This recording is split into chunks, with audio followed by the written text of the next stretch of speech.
어서오세요, 어서오세요. 도봉구 창동 사는 불량주부 망치 부인이 운영하고 있는 생방송 시사수다방에 오신 것을 환영합니다.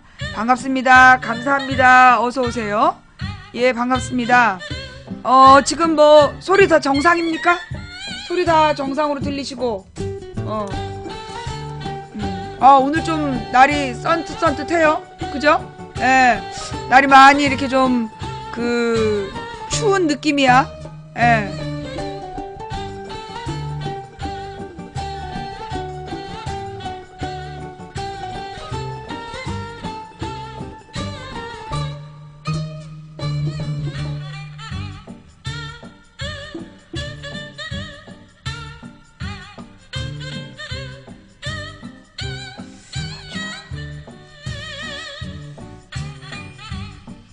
근데 내가 옷을 두껍게 입으면 중간에 막 땀이 너무 나가지고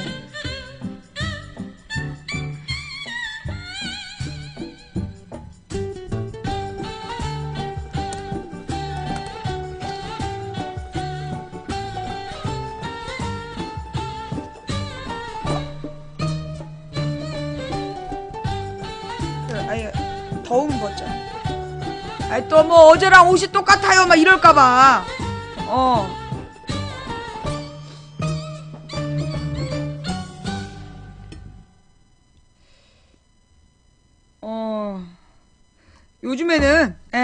요즘에는 이제 차를 끓이는 차 끓이는 물이 끓는 시간도 너무 길게 느껴져요.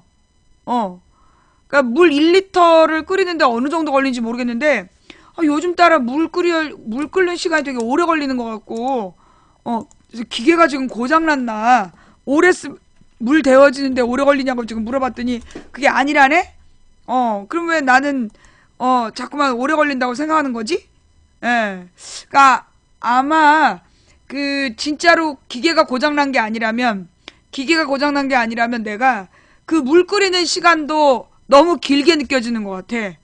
그러니까 왜 그런 거 있잖아요. 시간에 대한 개념이 좀 가끔씩 이상한 거.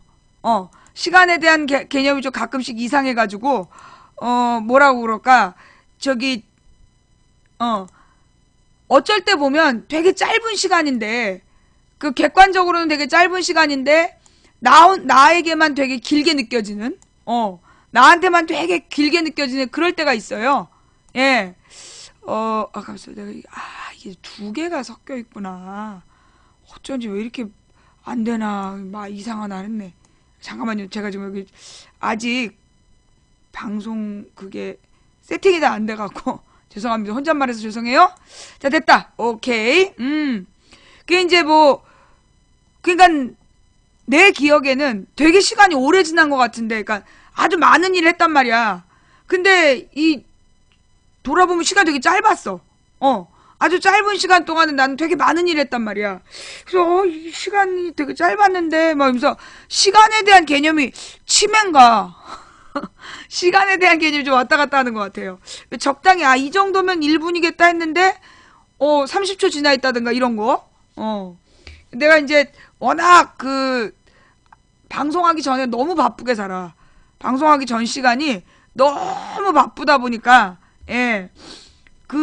그러다 보니까는 좀 시간에 쫓기는가? 그런 생각도 들고. 우리가 이제 시간을 주도해야 되는데, 스스로 시간을 좀 주도해야 되는데, 나 같은 경우에는 이 시간에 끌려다니는 거 아닌가? 시간이 왜 이렇게 모자라지? 그런 생각도 한편 들고, 또 어떤 면으로 보면은, 나는 남들보다 같은 시간을 더, 길게 쓰고 있는 거 아닌가. 그런 생각도 가끔 들어. 그러니까는 아주 짧은 시간에 많은 걸 머릿속에서 정리했기 때문에 나는 같은 시간을 더 많이 활용하면서 사는 거 아닌가. 어바웃 타임에 나오는 남자들처럼, 이 같은 시간 동안에 여러 가지 일을 하고 있는 거 아니냐. 이런 자화자찬도 했다가, 치매 아니야? 걱정도 했다가, 잠깐만, 지금, 저기에요?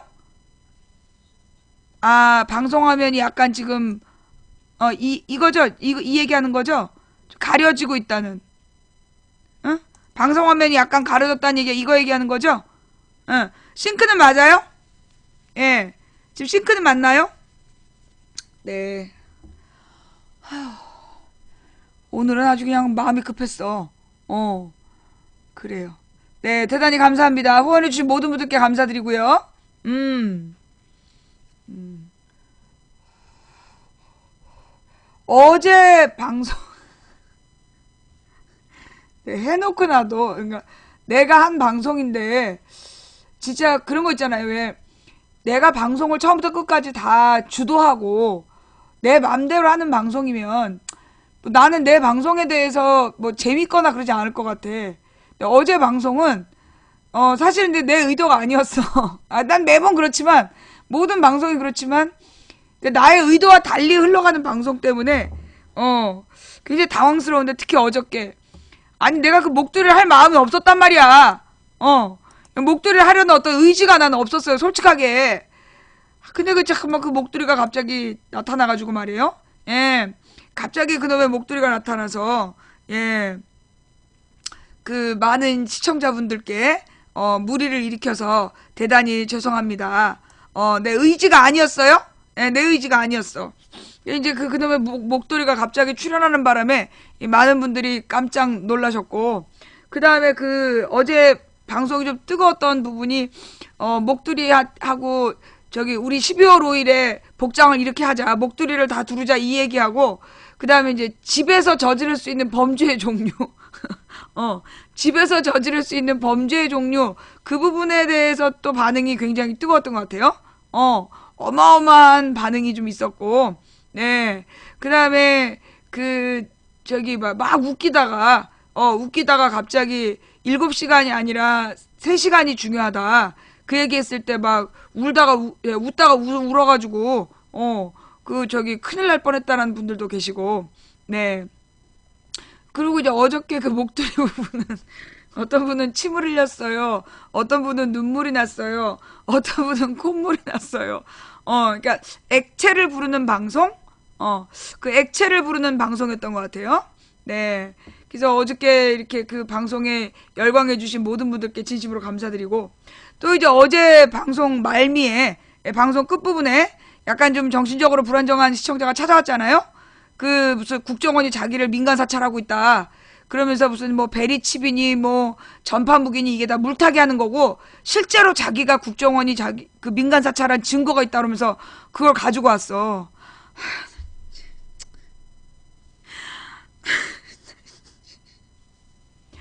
나한테 진짜 왜 그래? 미친 것 같아, 진짜. 네. 어제 우리 경비실 아저씨들이 되게 고생하셨어요. 네.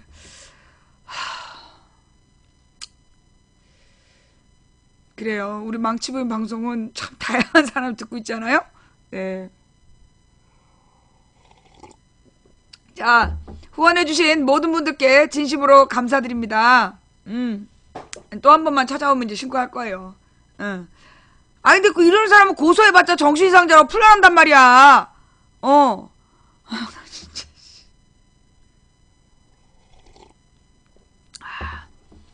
예, 어저께 실제로 생방송 중에 5시경에 찾아왔잖아. 5시쯤 됐을 때. 근데 이제 내가 워낙 그냥 방송을 막 하니까 사람들이 몰랐다더만. 그게 뭐 언제 찾아왔었다는 얘기인 줄 알았던 것 같은데, 어제 생방송 중에 찾아왔었어요. 예, 그래서 경비 아저씨 불러가지고 내보내달라고. 그런 거 아니야. 미치겠어, 진짜. 예. 별의별 이상한 사람들이 많아요. 네.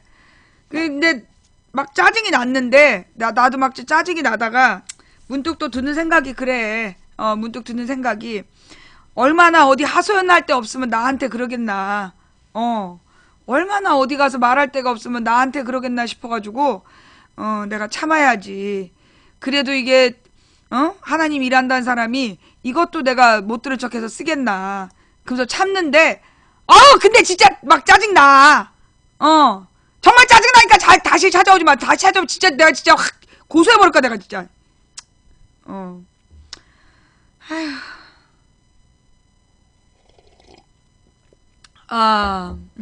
하여튼, 뭐, 그랬단 이야기. 뭐, 이게 그저께는 생방송 중에 박지원 의원이 전화를 해가지고 박지원 의원실에서 먼저 보좌관이 전화를 하고 그 다음에 박지원 의원이 직접 전화를 해가지고 사람들이 전부 다 지금 생방송 중에 박지원 의원이 전화한 거냐고. 예, 전화 왔었어요. 예, 생방송 중에 그 이제 그 국회 정보위 관련해서 예, 전화가 왔었다는 거. 예. 그 다음에 내일은 그 문성근 의원이란다. 문성근 선수하고 전화 인터뷰가 예정되어 있어요. 예.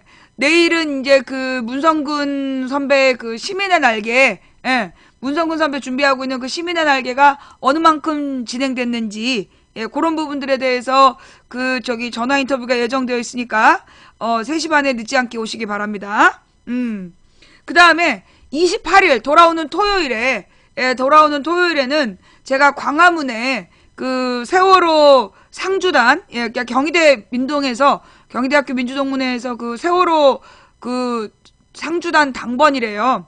그래서 이제 그 경희대학교 선후배들이 가서 지킬 모양이야. 근데 아직 한 번도 못 가봤는데, 토요일 날은 거길 좀 가보려고요. 예, 그래서 그 문상호 세월호를 잊지 않고 기억하려는 그런 움직임에 작은 그 날갯짓 하나를 보태볼까 싶어서 토요일 날 제가 원래 토요일 날 일찍 가서 12시부터 한 8시 정도까지 있을 예정이었는데 그 토요일 날 또 우리 남편이 다른 일정이 있어서 딸을 또 돌봐야 돼 내가.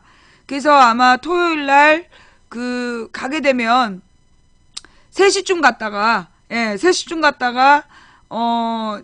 8시쯤 와야 되지 않나. 그런 생각을 하고 있어요. 하여튼 3시에서 6시까지는 3시에서 6시까지는 그 광화문에 있을 예정이니까. 그리고 어쩌면 더 일찍 갈지도 몰라요.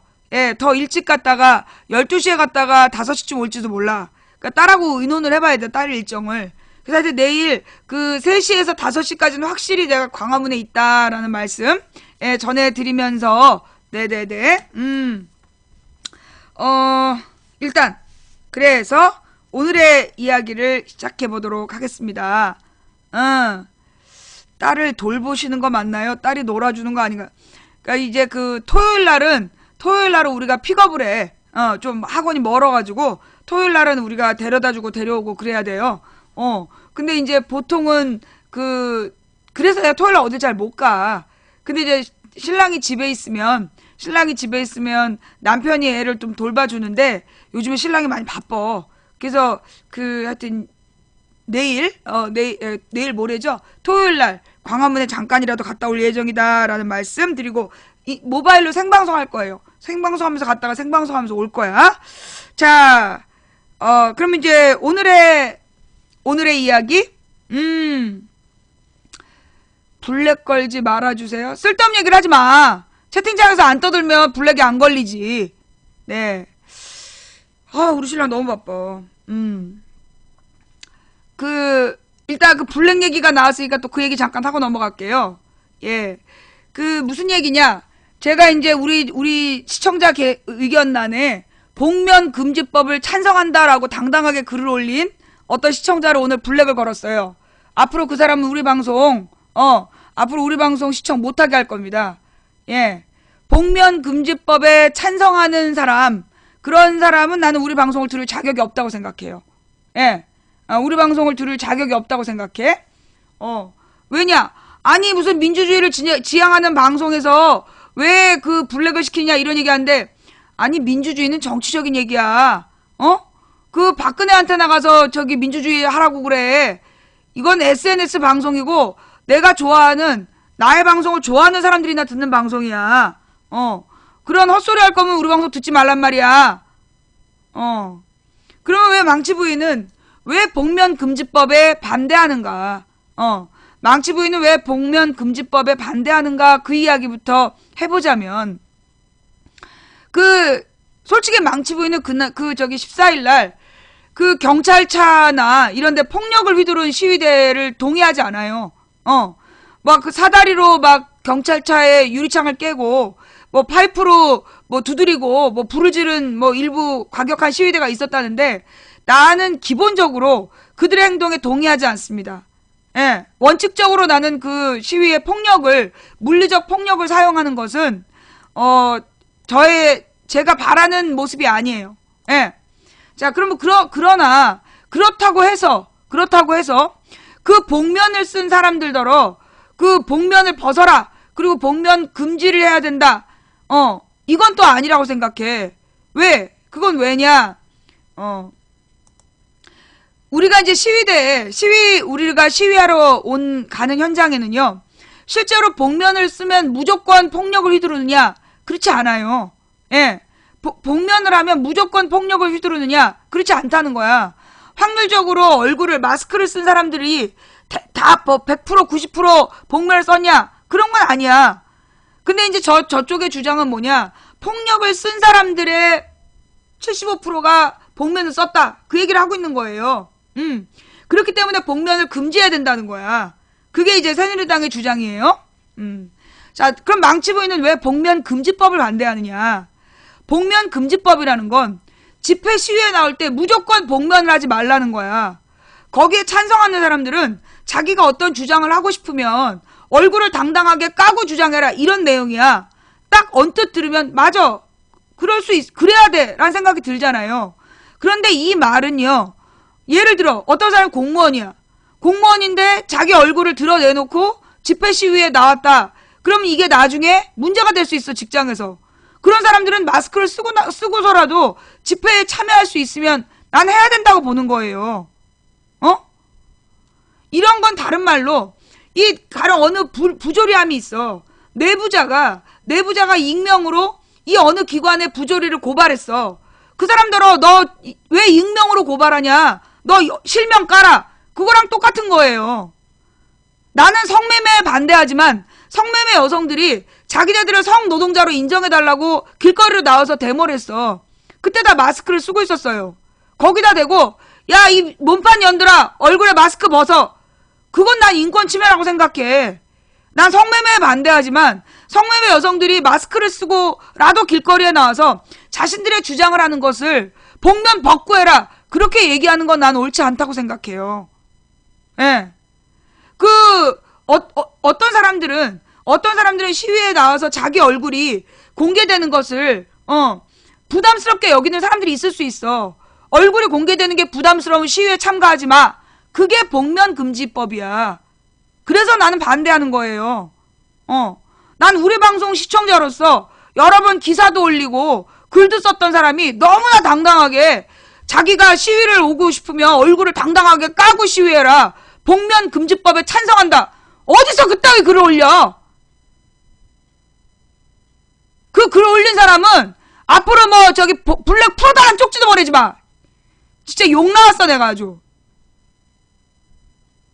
내가 왜 빨갱이야? 너 나한테 빨갱이라고 그런 거, 내가 공산주의자라는 거 증명하지 못하면 너 나한테 죽을 줄 알아. 법정에서 봐. 어따 대고 빨갱이야.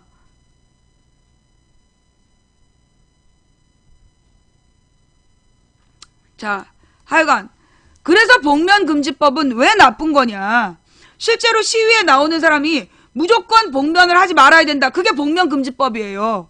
근데 자신의 신분을 드러낼 수 없는 연예인이라든가 또는 공무원이라든가 또는 어떤 다른 유명인사가 그 집회에 참여하고 싶지만 얼굴이 드러남으로 인해서 나타날 제2, 제3의 문제점들 때문에 얼굴을 가리고 온다면 그 사람을 비난할 거예요? 난 비난하면 안 된다고 생각해. 자, 그렇다면 복면을 쓰고 폭력을 쓰는 그 사람들 문제는 어떻게 할 거냐? 처벌이 어렵다라고 새누리당이 주장하고 있어. 난 이렇게 생각해. 그건 경찰이 자기 일을 열심히 안 한 거야. 복면을 하고 폭력을 휘두를 때 현장에서 잡으면 돼. 현장에서 잡지 않고 그걸 모든 사람에게 복면을 쓰지 말라는 그런 그 개떡 같은 쓰레기 같은 법을 만들 생각을 하고 있다는 건 경찰이 경찰로서 폭력 시위대를 지가 직접 잡지 않고 나중에 사진 보고 잡겠다는 거 아니야. 도대체 대한민국 경찰들이 뭐 하는 짓거리냐고. 도둑이 들었다, 못 잡는다. 강도를 당했다, 못 잡는다. 퍽치기를 당했다, 죽은 것도 아닌데 길 가다가 폭행을 당했다, 못 잡아요. 뭘 잡고 앉아있는 거야 그럼? 경찰이 왜 경찰이야? 2,000명이 앉아갖고 사진 들여다보면서 폭력 시위대 잡겠다고? 그 사진으로는 범인 잡지도 못해. 당장! 아니 기자가 찍고 있는데 기자가 쇠파이프 흔드는 애들 잡고 있는데 왜 너네는 못 잡아? 기자보다 늦어? 아니 경찰 버스에서 앞에서 지금 폭력을 휘두르고 있으면 그 자리에서 가서 잡으면 될 거 아니야. 어따 대고 복면금지야 씨발. 작게 말해주세요. 나가. 네가 이제 분위기 파악을 못해도 분수가 있지. 지들이 잡아야 되는 자기 경찰의 역할은 안 하고 말이야. 일반 시민들의 집회 시위의 자유를 부정하는 거 아니야. 무엇보다 여러분 무엇보다요. 복면금지법은 이미 수차례 법으로 논의가 됐었어. 그런데 문제는 뭐였어요? 2003년에 위헌 판결까지 난 사항이야. 복면금지법이 위헌 판결을 받았다고.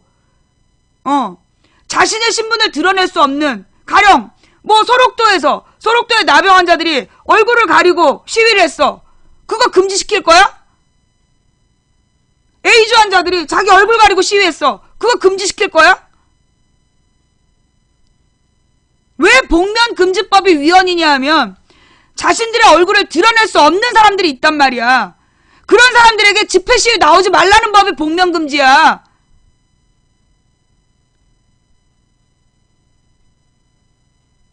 어디서 이 위헌 판결이 난 법안을 또 들고 나왔고 지랄 연병들이야. 그걸 어디서 찬성한다고 글을 올리고 지랄이야.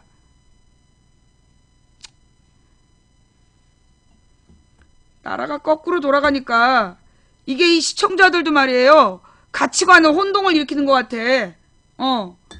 그따위 글 올리면 블랙이야. 영구 블랙. 풀어달라는 얘기도 하지 마. 내가 너무 거칠었지? 미안해. 너무 화가 나서.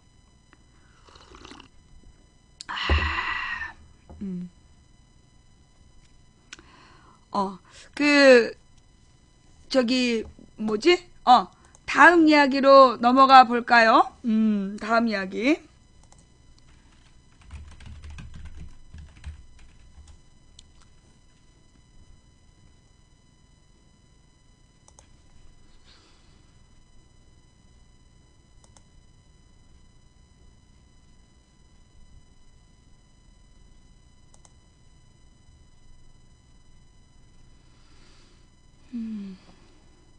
자, 오늘 여러분과 함께 듣고 싶은 인터뷰가 있습니다. 뭘까요? 예, 오늘 아침 한환상 인터뷰 들으셨어요? 예, 오늘 아침에 이제 한환상 씨 인터뷰가 있었는데, 그 내용이, 잠깐만, 이거는 인터뷰 전문이고, 다시 듣기.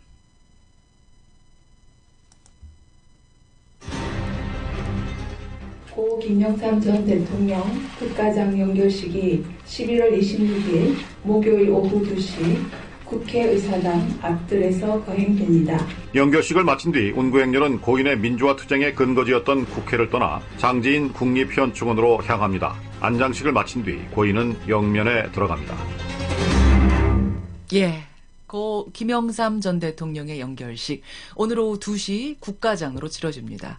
평소 고인의 뜻에 따라서 조용하고 차분하게 국회의사당 앞마당에서 엄수될 예정인데요. 어찌 보면 구선의 국회의원이었던 김 전 대통령이 오늘 마지막 등원을 하는 셈입니다. 잘 들리세요? 고인의 마지막 국회 등원을 바라보는 이분의 심경은 어떨까요? 김영삼 정부의 통일원 장관 겸 부총리를 지낸 분이죠. 한환상 전 부총리 지금 연결이 되어 있습니다. 한환상 부총리님이 안녕하세요. 네, 안녕하세요. 네, 오늘 장례위원으로 참석을 하시죠? 그러세요. 지금 고민 중입니다. 예. 그러시군요. 안 가실 예. 수도 있는 상황입니까? 그러니까? 예, 그럴 수도 있고요. 예. 예. 예. 그러시군요. 예. 어쨌든 연결식을 앞둔 소감이 어떠십니까? 사실 제가 문민정부 초대 강요로 들어갈 때 예. 제가 간절하게 소망했던 것은 미국과 소련 간의 아주 단련된 흐름을 한반도로 끌어들여서 우리 대통령께서 한반도 평화 프로세스를 작동시키는 이른바 한반도 탈냉전 선언을 하시기를 내가 바랐고요. 한반도 탈냉전 선언.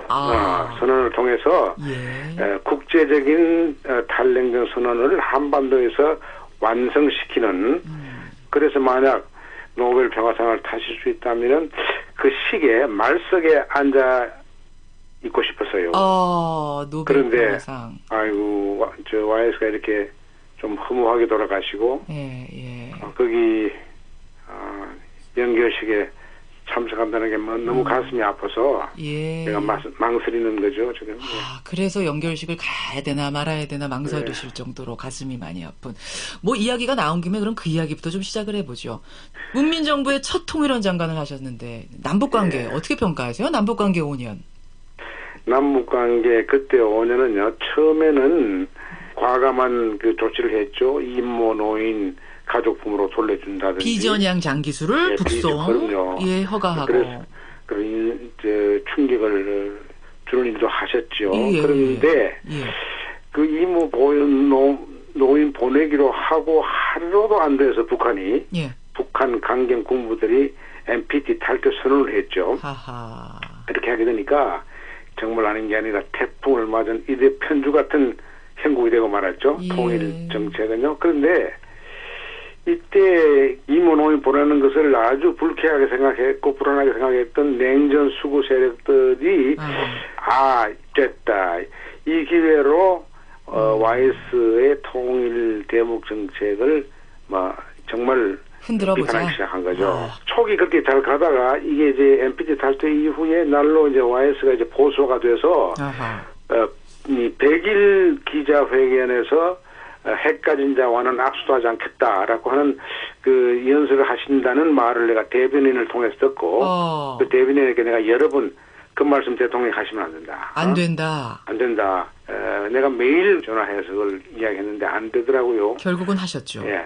자, 여기서 지금 인터뷰를 하고 있는 한한상이라는 이분이 그 부총리를 하면서 외교 담당을 했었던, 그러니까 통일 외교 안보 쪽으로 그 전문가였어요. 그래서 이제 그 포털에 찾아보면 적대적 공생관계란 말 있잖아. 적대적 공생관계를 청산해야 된다. 그러니까 남북 간에 냉전을 벗어나고 적대적 공생관계를 벗어나야 된다라고 논문을 쓴 분이 이 사람이야. 예. 이 적대적 공생관계를 벗어나야 된다라는 그 논문을 발표했던 사람이 바로 이 사람이에요. 그러니까 이 사람이 이야기한 적대적 공생관계라는 게 결국은 뭐냐 하면, 우리 여기 표현을 잘 봐봐. 누가 나와? 이모 노인을 보내는 것을 불쾌하게 생각하고 불온하게 생각했던 냉전 수구 세력. 이게 우리나라에서는 이런 사람들. 그리고 북한에서는 누구? 강경 군부.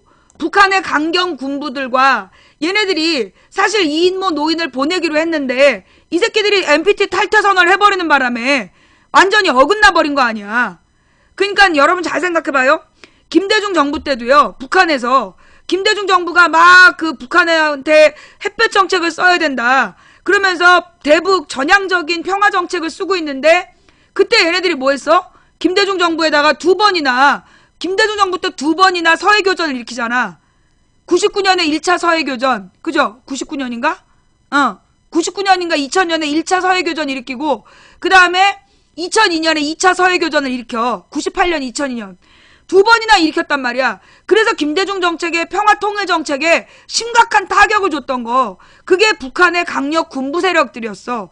그리고 북한에서 그렇게 떠들어주면 남한의 냉전수구, 조중동 같은 애들이 막 들고 일어나가지고 막 김대중, 김영삼 때부터 공격을 했던 거지. 이 부분을 지적한 사람이 이 한한상이라는 사람이야. 안철수를 지지했다 이런 건 나는 들은 적도 없고 관심도 없어. 오늘 이 사람의 인터뷰를 통해서 여러분 굉장히 중요한 얘기를 듣게 되실 거예요. 집중해서 들어주시기 바랍니다.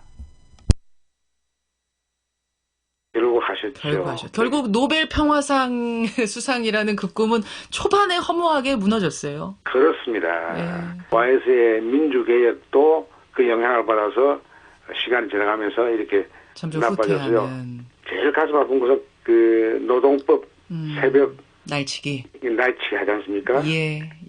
날치기 할 때 제가 그때 어느 대학 총장으로 있었는데 어느 신문에다가 이렇게 너무 가슴이 아파서 예. 저 대통령님이야 이 정부가 정치 침해에 걸렸느냐. 정치 침해에 걸렸느냐 컬럼 쓰셨어요. 유신 체제 때 그렇게 가열차게 싸웠던 분이 예. 유신 체제가 하는 것을 왜 뽑았느냐. 새벽 날치기 같은 거 이런 거. 예. 그렇게 했더니만 대통령께서 굉장히 격노하셨다는 이야기를 들었어요. 아, 그 컬럼을 보고 격노하셨다고? 예. 제가 결국 전화를 했죠. 일요일 날 교회 갔다 와서 했는데 또 소통이 되더라고요. 뭐라고 하세요? 그때 뭐라고 하시던가요? 표현이 과했다 사과도 하고 예. 그러나 내가 이렇게 할 수밖에 없는 것은 세계가 문민정부가 날로 보수화되고 이게 잘못하고 있다는 것을 지적하는 것에 대해서 내가 가슴 아프다. 그러니까 또 대통령은 그 이야기를 들으시더라고요. 그 YS의 장점이 탁월한 인간적인 매력과 장점이 그런 점입니다. 주저없이 소통하고 이야기를 듣습니다. 아니 치매 걸렸다고까지 얘기하는 사람의 말도 일단 듣고 신뢰를 그렇죠. 할 경우에는 소통이 되는 대화가 되는 예. 전화를 치매도 받는 그게 집단 치매 걸렸다 그러거든요. 집단 치매라고까지 표현을 했는데 아니 그러면은 그럼 잘하신 걸 좀 찾아보자면 좀 5년을 쭉 돌아봤을 때 잘하신 걸 찾아보자면 어떤 걸 꼽고 싶으세요? 그 잘한 거는 초기에요. 참 감동적으로 잘한 것은 그 안가를 해체했잖아요. 안가 해체하고. 그 바로 그 폐기가 어디로 나타나냐면은 이 하나회 해체로 나타나죠. 하나회 해체. 예. 그리고 금융 실명제로 나타나죠. 그렇죠. 그리고 공직자 재산 공개 예. 하면서 당신께서 대통령이 제일 먼저 1호로 재산 공개를 했죠. 맞습니다. 맞습니다. 예, 그 대단하죠. 그리고 김영삼 전 대통령이 가장 분개했던 것이 온갖 편법주의, 목적 달성을 위해서는 무슨 수단을 써도 된다는 이것 때문에 나라가 망한다. 그 가장 편법주의의 나쁜 것이 이게 쿠데타라고 생각했어요. 그래서 역사 왜곡 바로잡기를 그렇게 하신 거죠? 그렇죠. 그래서 역사 바로잡아야 된다. 그래서 5.16을 그 혁명이라 그랬잖아요. 그 전까지는 혁명이 무슨 혁명이 쿠데타다 하는 쿠데타다. 것을 예, 그걸 갖다가 뭐 역사학자에게 맡기는 게 아니라 예. 당신께서 직접 하신 거죠. 그렇죠. 예. 만약 이제 YS 몸이 건강하셨더라면 지금 돌아가는 이 역사 교과서 논란 보면서는 뭐라고 하셨을까요?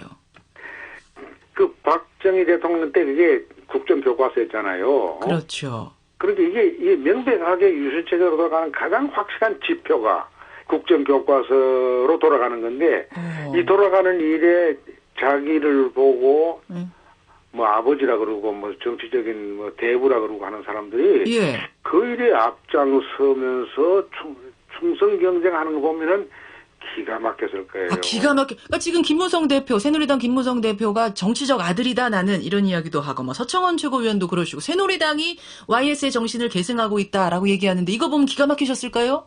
기가 막혔어요.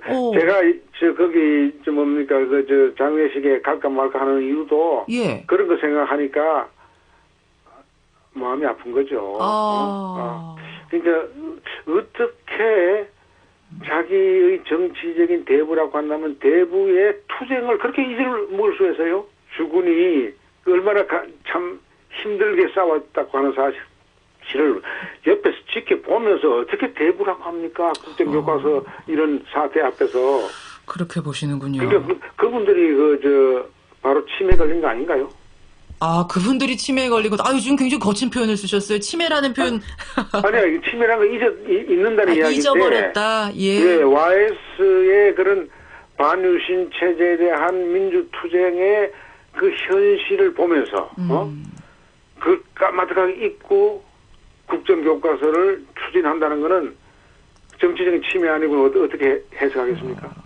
많이 지금 노하셨네. 이런 한 부총리 같은 생각을 YS께서도 건강하셨더라면 생각을 똑같이 하셨을 거라고 보세요? 아파했겠죠. 아파하셨습니다. 치매가 많네. 네, 아파할 정도가 아니었겠죠. 불러서 야단쳤겠죠. 그렇게 보시는군요.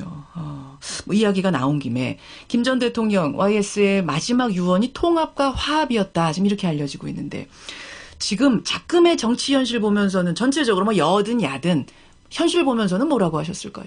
예, 이제 통합과 화합이 맞습니다. 근데 통합과 화합을 이렇게 하는데 기본 원칙이 하나 있어요. 뭔가요? 그건 뭐냐면은 우리나라가 나가야 하고 국민이 누려야 할 민주적인 가치 실현. 예. 이것을 전제로 하지 않는 통합과 화해는 이것은 야합일 수가 있어요. 중요한 얘기예요. 그렇기 때문에 지금 야권에서 예를 들면 무슨 문재인 문재인을 비판할 때 문재인 대표? 씨가 낡은 진보 때문에 잘못한다라고 하는 사람도 있고요. 예. 또 옛날 유신체제 민주 투사적인 싸움을 하기 때문에 잘못이다. 그 화합으로 가야 된다. 이렇게 하는 사람도 있단 말이에요. 예. 그런 원칙 없는 화해와 통합은 그 YS가 적어도 유신체제와 싸웠던 그 시대의 YS는 아니에요. 그러니까 지금 문재인을 비판하면서 그 첫 번째는 낡은 진보 때문에 잘 못한다. 이거 누구 주장이야? 이 안철수의 주장이잖아. 또 옛날 유신체제의 민주투사적인 싸움을 하고 있기 때문에 잘못이다. 그래서 화합으로 가야 된다. 요게 이제 이 안철수와 기타 등등 소위 이제 이 새정치연합 안에 있는 호남 지역을 기반으로 한 의원들, 그러니까 호남 우리 그 유권자들이 물갈이 대상이라고 하는 그들의 주장이잖아요. 근데 이런 건 원칙이 없는 화해와 통합이다. 이런 건 좀 잘못된 내용이다. 예, 라고 지금 얘기하고 있는 거죠. 통합과 화합이돼. 그것이 화합도, 원칙 없는 통합과 화합, 무조건 그렇지. 결합해라. 이건 아니라는 말씀. 그렇지. 그리고 아주 산뜻한 신선한 진보에 대안을 내놓고 그걸 비판해야 되는데 사람을 감동시키는 진보적인 그런 것을 내놔야 돼요. 감동시키는 진보. 무조건 낡은 진보, 새 진보 뭐 이 문제가 아니라 얼마나 감동이 있는 진보냐. 그렇지. 국민에게 감동시켜주는 그런 진보적인 민주 대안을 세우면서 지금은 가열차게 싸울 때입니다. 싸울 때입니까? 아니 근데 왜? 국민들이 역사가 후퇴되니까. 국민들이 이렇게 막 자꾸 싸우고 뭐 이러면은 폭력적이라서 싫다. 저거는 저 경제를 후퇴시키는 거 아니야? 뭐 이런 얘기하는 분들도 계시죠. 그거는 뭐냐면은 자리 놓고 싸울 때, 이익을 놓고 싸울 때, 밥그릇 놓고 싸울 때, 밥그릇 놓고 싸울 때, 내가 싸우는 원칙 가지고 싸우라는 거죠. 원칙을 가지고는 가열차게 싸우는 게 맞다. 그럼요. 지금 민주주의가 후퇴되고 있는 것은 원칙이 후퇴 아닙니까? 알겠습니다. 한완상 전 부총리 뭐 고인 가시는 길 참석하실지 안 하실지 잘 모르시겠다고 하셨습니다만 어쨌든 마음속으로는 잘 배웅해 주시고요. 예. 정말 나는 우리 김영삼 대통령께서 하늘나라에 가셨으리라고 생각합니다. 예. 귀한 시간을 내주셔서 고맙습니다. 예, 감사합니다. 문민정부 당시에 부총리를 지내신 분이죠. 한완상 전 부총리였습니다. 어때요? 사실 이제 이 김영삼 조문 정국, 사실 이제 김영삼 조문 정국이 되면서 맨 처음에 이제 그 김무성이가 자기가 김영삼의 적자다 이러면서 이제 떴잖아. 그리고 설레발을 쳤는데 그때 이제 김현철이 거기다가 뒤통수를에다가 이제 확 도끼를 꽂은 거 아니야. 네가 저기 정치적 적자라면서 1년 동안 병원에 있을 때 한 번이라도 문병했냐. 그리고 이제 완전히 그 아들 타령했다가 개망신 당하고 그러면서 이제 계속 그 병실에서 정치를 하면서 이제 왔다 갔다 했단 말이야. 김무성이랑 뭐 서청원이랑 뭐 또 손학규랑 뭐 이제 지네가 진짜 적자니 어쩌니 막 이러면서 거기서 막 설레발을 쳤는데 지금 이 한한상 전 부총리가 굉장히 중요한 얘기를 했어. 그 김영삼의 적자라고 얘기하면서 민주주의가 후퇴하고 유신 독재를 부활시키려는데 거기에 부활내동하는 것들이 그게 무슨 적자냐? 아들이라고 이름 팔지 마라. 민주주의를 지켜야 될 거 아니냐? 그리고 이 국정교과서에 찬성한다면 너네가 김영삼의 아들이라고 그러면서 국정교과서에 찬성한다면 너희 새끼들 전부 다 치매다. 너무 중요한 얘기 한 거예요. 그 다음 화합과 통합이라는 말에 대해서 원칙 없는 화합과 통합을 얘기하면 안 된다. 한마디로 개나 소나 다 모이면 안 된다는 거야. 분명히 진보적인, 분명히 가야 될 올바른 방향에 동의하는 놈들만 화합하고 통합해야지. 어중이 떠중이 개새끼 소새끼가 전부 다 따라오니까 나중에 배가 산으로 가는 거 아니야. 이 사람은 김영삼 정부에서 일했던 사람이지만 분명히 진보적인 성향을 진보적인 원칙을 갖고 사상을 가지고 지금 설명하고 있는, 그래서 국민을 감동시키는 진보적 대안을 야권이 제시해야 된다. 그 부분이 중요한 거지. 지금 뭐 문재인이 너무나 뭐 낡은 진보라는 둥, 뭐 그 유신체제랑 싸우던 운동권 투사적인 의미가 잘못됐다는 둥, 그런 평가는 옳지 않다라고 분명히 얘기한.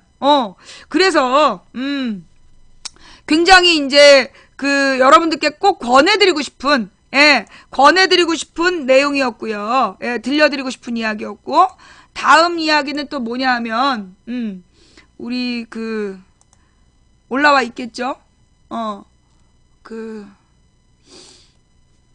내가 이 리얼미터, 복면금지법, 나는 리얼미터의 여론조사를 별로 신뢰하지 않아요. 예. 이 리얼미터는 기본적으로 굉장히 큰 실수를, 했던 사람들이고, 매번 중요할 때, 리얼미터는 가끔 괜찮은 여론조사래. 가끔 정확한 여론조사를 발표하는데, 결정적일 때, 그 흐름을 뒤집어 놓는, 골 때리는 조사 결과를 발표하는 데야. 그래서 나는 리얼미터 여론조사를, 믿지 않아요. 근데 이제 이번 같은 경우에는 누가 의뢰했느냐가 중요한 것 같아. 왜냐면 누가 의뢰하냐에 따라서 질문이 달라지거든요. 근데 이제 이 리얼미터에서 이번에 CBS의 요구에 따라 여론조사를 했더니 54.6%가 복면금지법에 반대했다. 그리고 수도권의 압도적인 다수가 반대했다. 정부 여당이 밀어붙이고 있는 복면금지법에 대해 국민의 절반 이상이 반대하는 것으로 조사됐다. 리얼미터에 따르면 CBS 김현정의 뉴스쇼의 의뢰로 지난 25일 성인 500명을 대상으로 복면금지법에 대한 여론조사를 실시한 결과 반대한다. 매우 반대가 36.9, 반대하는 편이다가 17.7로 54.6%가 나왔다. 이게 무슨 얘기냐? 이거는 이제 이 리얼미터는 시킨 대로만 한 거고, 조사 의뢰한 게 이 김현정 뉴스쇼야. 김현정 쇼에서 의뢰했으니 질문 자체를 김현정 쇼랑 같이 정했겠죠. 그러니까 여기서 지금 복면을 금지하는 법, 여기에 대해서 반대하는 게 54.6%가 나왔다는 거야. 복면 금지, 즉 박근혜와 새누리당이 추진하고 있는 복면 금지법에 찬성하느냐 반대하느냐 물었더니 반대가 54.6%가 나왔다. 찬성한다는 건 40.8%에 그쳐 반대가 찬성보다 오차 범위 바깥인 13.8%로 더 높은 것으로 조사됐고 잘 모르겠다가 4.6%다라는 이야기죠. 자, 또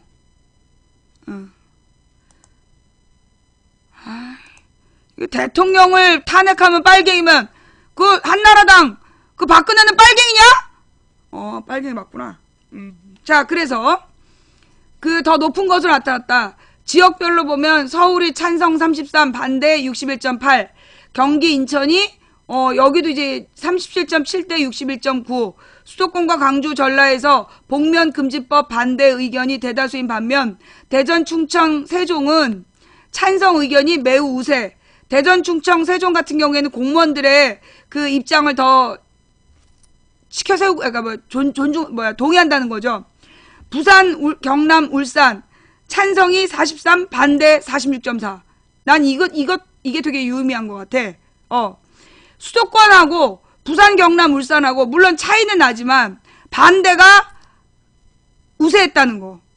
반대가 우세했다는 거. 경상도가 변하고 있다라는 또 하나의 지표가 아니겠는가. 또 대구, 경북은 찬성이 48.9, 반대가 48.8, 0.1%야. 대구, 경북에서도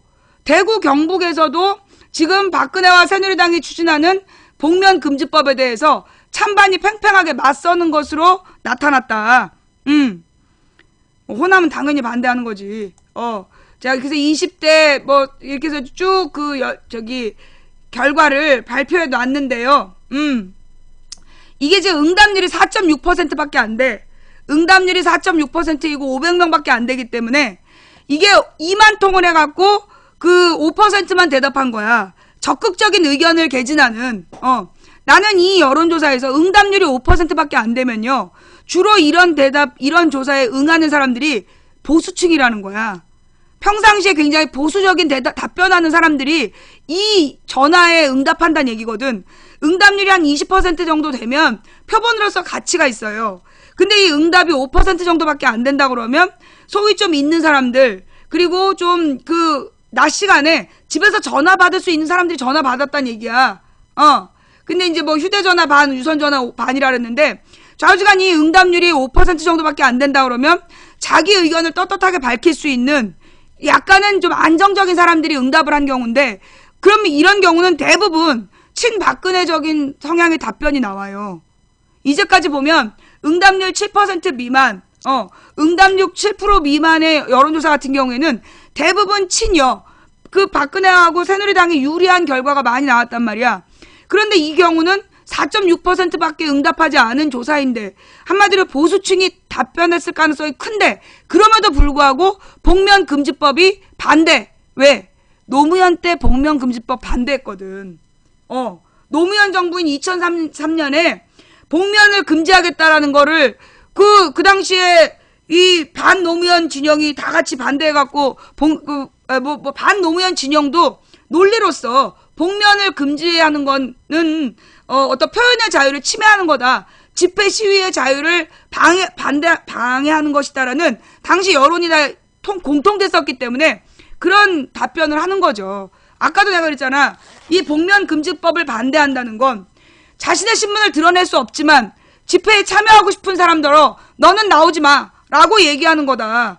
그래서 복면금지법은 집회 시위의 자유를 억압하는 법이야. 그래서 2003년에 이 복면금지법이 위헌이라는 판결이 내려졌다니까.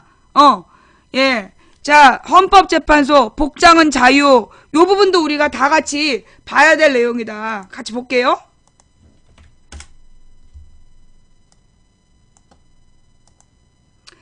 헌법재판소 복장은 자유. 헌재 2003년 집회 참가자는 복장을 자유로이 결정할 수 있다. 박근혜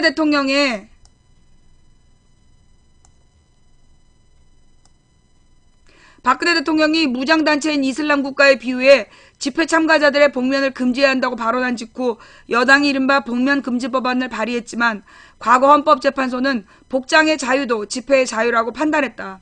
헌법재판소는 2003년 10월 집회 및 시위에 관한 법률에 대한 위헌 소원 결정에서 참가자는 복장을 자유로이 결정할 수 있다라고 밝혔다.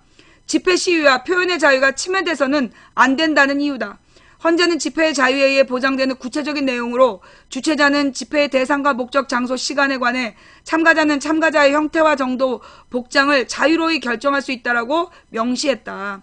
헌재 이 같은 결정은 복장의 자유가 기본적인 집회의 자유에 의해 보장될 뿐 아니라 복면 등의 복장이 폭력 시위로 이어질 염려가 있더라도 사전에 규제할 수 없다는 뜻으로 풀이된다. 그러면 가면을 쓰고 복면을 쓰고 폭력을 행사한 애들을 냅둬야 되냐? 그건 아니다. 내가 분명히 얘기했어요. 아까도 얘기했지만 복면을 하고 폭력을 행사하는 건 그 자리 현장에서 체포하면 돼. 복면을 쓰고 폭력을 휘두르는 애들은 현장에서 체포하면 되는데 얘네들 현장에서 체포 안 하잖아. 현장에서 체포하면 되는 걸 나중에 사진 보고 체포하겠다. 앉아서 돈 벌겠다 이런 거 아니야.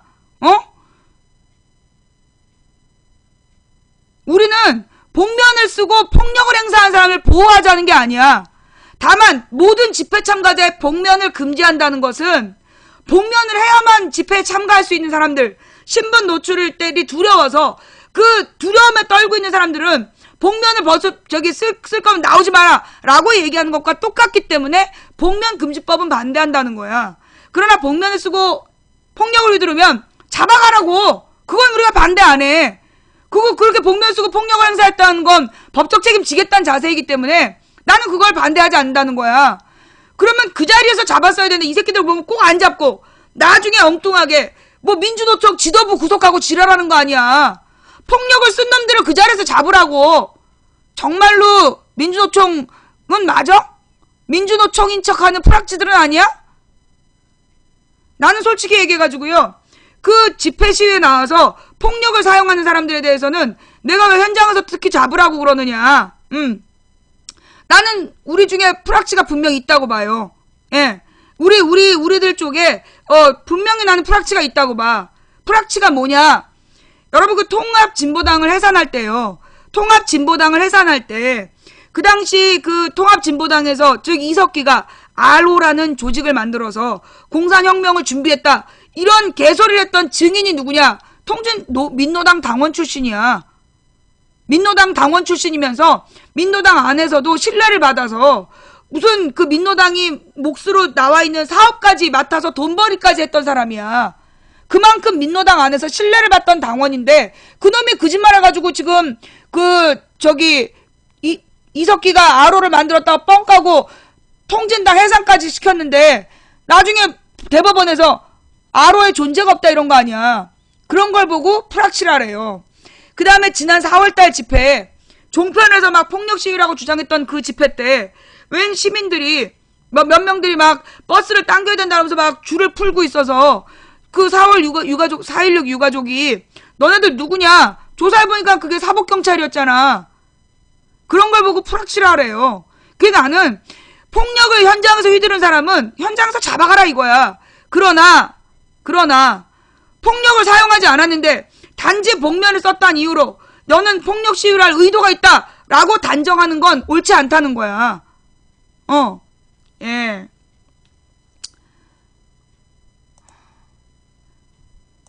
민주사회를 변호사 모임 김지미 변호사는 복면금지법이 헌재의 결정에도 반하지만 헌법에 있는 일반적인 행동의 자유에도 위반된다면서 복면을 쓴 집회 참가자가 실질적으로 폭력행위를 하지도 않았는데 개연성만 가지고 미리 처벌하겠다는 것은 형사소송법에도 맞지 않다고 말했다. 헌재는 집회의 자유는 집권 세력에 대한 정치적 반대 의사를 공동으로 표명하는 효과적인 수단이란 점도 강조했다. 뭐요? 집권 세력에 대한 정치적인 반대 의사를 공동으로 표명하는 효과적인 수단이다. 집회의 자유가.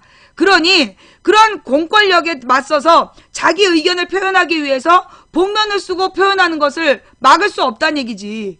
집회의 자유는 국가 공권력의 침해에 대한 방어를 가능하게 하는 기본권이라며. 말이 어려워요. 국가 공권력의 침해에 대한 방어를 가능하게 하는 기본권이라며 국가가 개인의 집회 참가 행위를 감시하고 관련 정보를 수집함으로써 집회 참가자의 의사를 악화시키는 것 등을 금지한다고 밝혔다. 집회 참가자가 자신의 신분을 숨기기 위해서 복면을 쓰는 것은 허용돼야 된다는 거야. 집회 참가의 자유에 포함된다. 다만 집회의 자유에 의해 보호되는 것은 평화적, 비폭력적 집회라면서 폭력을 사용한 의견의 강요는 헌법적으로 보호되지 않는다는 점도 분명히 했다. 이 같은 단서 조항은 폭력 집회는 헌법에서 보호받지 못할 뿐 아니라 의견의 강요일 뿐 표현의 수단으로 인정받기 어렵다는 것으로 집회 주최자들이 심사숙고해야 될 대목이다. 헌재는 그러면서도 우리 사회에서 금지되고 축출돼야 하는 것은 폭력적 불법적 시위이지 개인의 정당한 기본권 행사는 아니다고 거듭 강조했다.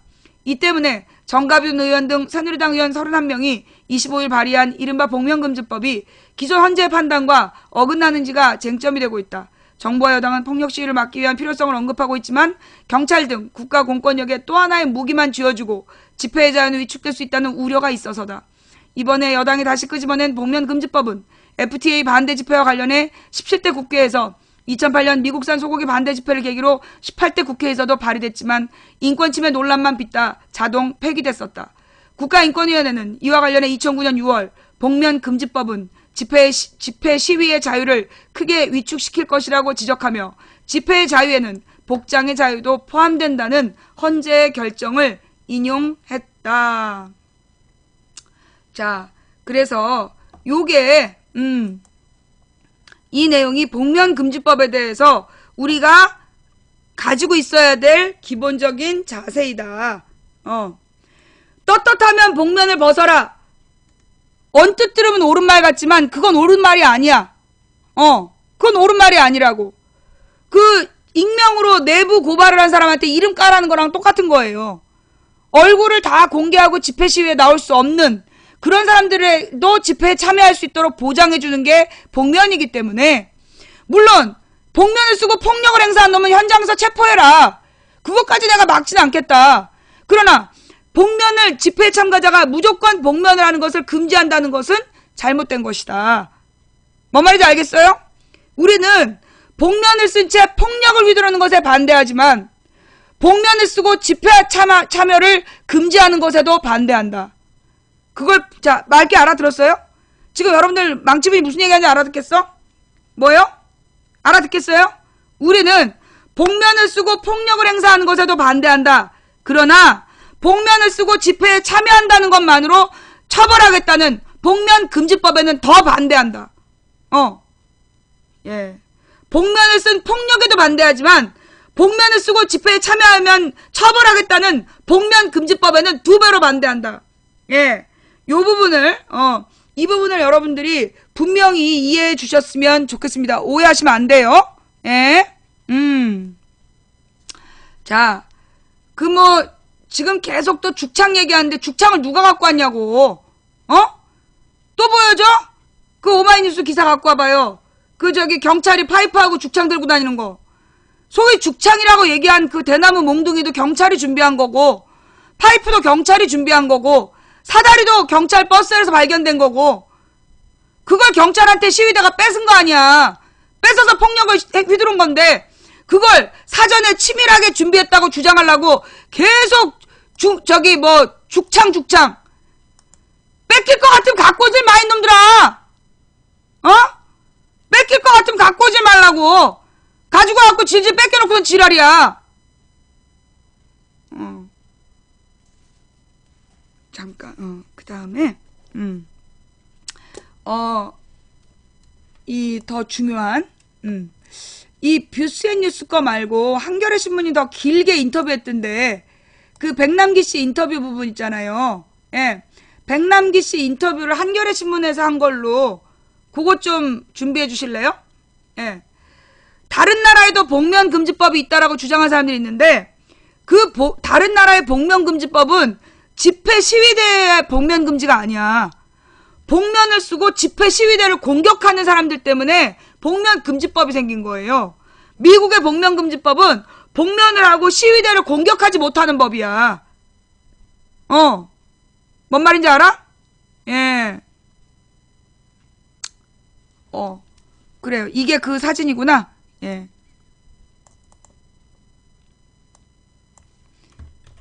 그게 KKK단이 처음부터 끝까지 변장하고, 그리고 흑인들에게 폭력을 행사하고 살인하고 막 그랬잖아. 그래서 복면금지가 생긴 거지. 흑인들의 인권을 보호하기 위해서. 그리고 복면을 하고 시위대에게 폭력을 행사한 놈들을 잡기 위해서 있었던 거지. 집회 참가자한테 복면을 금지하는 그런 법이 아니에요. 예. 자, 광화문에 쳐진 이중차벽, 속속 서울광장 집결 중 주최, 경찰, 집계도 어렵다. 숫자를 셀 수 없을 만큼 시위대가 많이 모여 있었던 이날의 집회의 모습. 이날의 집회를 이야기하는 기사의 맨 마지막 부분에 경찰이 준비한 시위 물품들이 나와요. 예.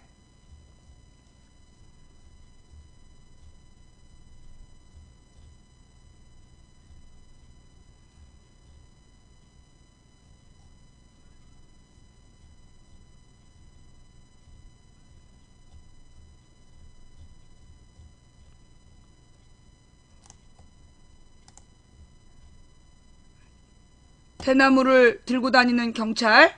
예. 요게 이제 그 시위대를 진압하거나 그럴 용도로 무슨 고리 같은 거죠. 예.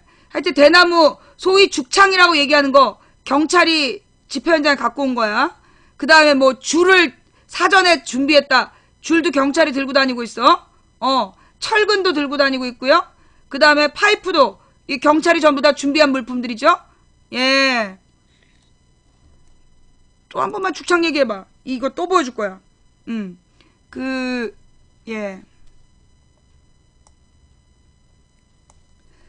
백남기 씨의 사돈이 네덜란드 사람이야. 네덜란드는 어떤 나라? 히딩크의 나라. 히딩크의 나라 네덜란드에서 백남기 씨의 사돈, 즉 백민주화라는 그 백남기 씨의 둘째 딸의 그 사돈 부부가 한국을 방문했어요. 예. 자, 박근혜 대통령의 시위대를 IS에 비유한 발언은 유럽에서는 탄핵감이다. 이게 무슨 얘기일까요?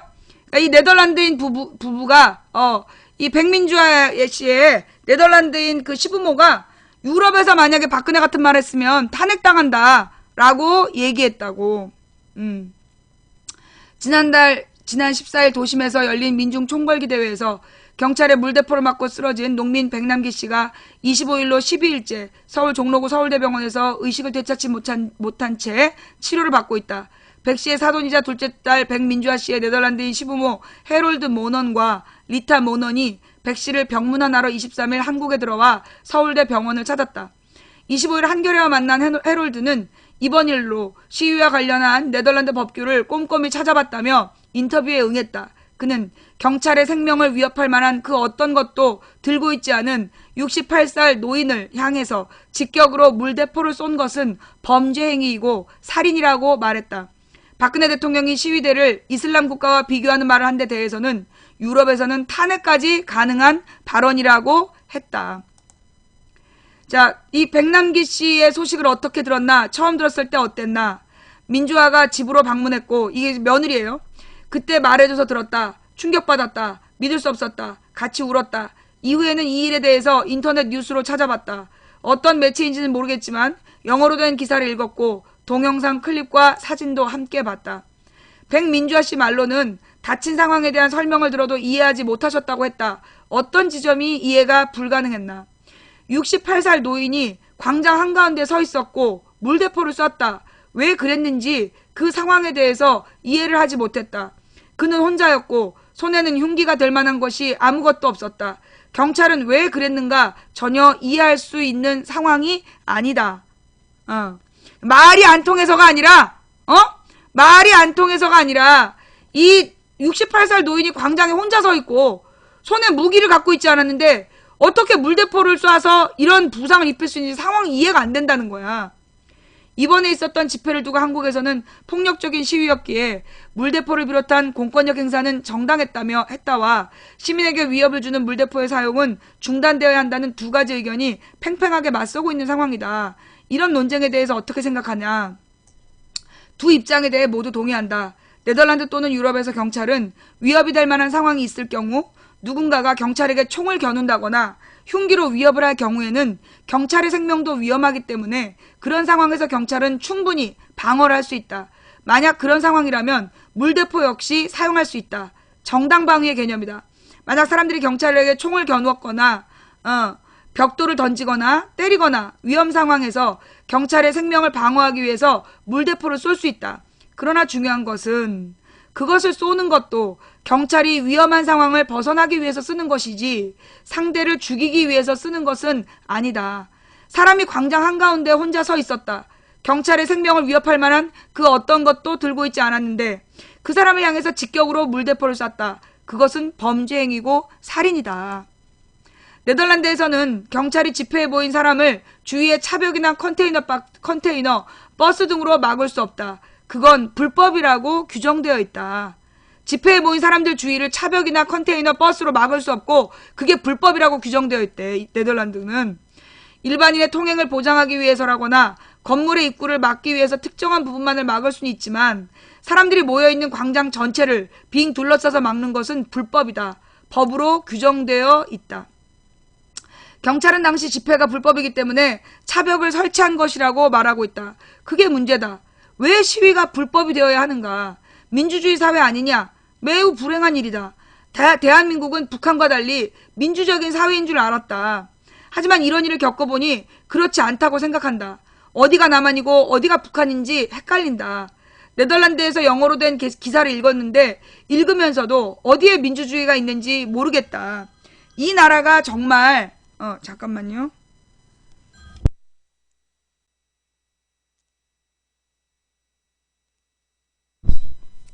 전화가 토요일 집회 때문에 토요일 방송 때문에 질문이 들어와서요. 예.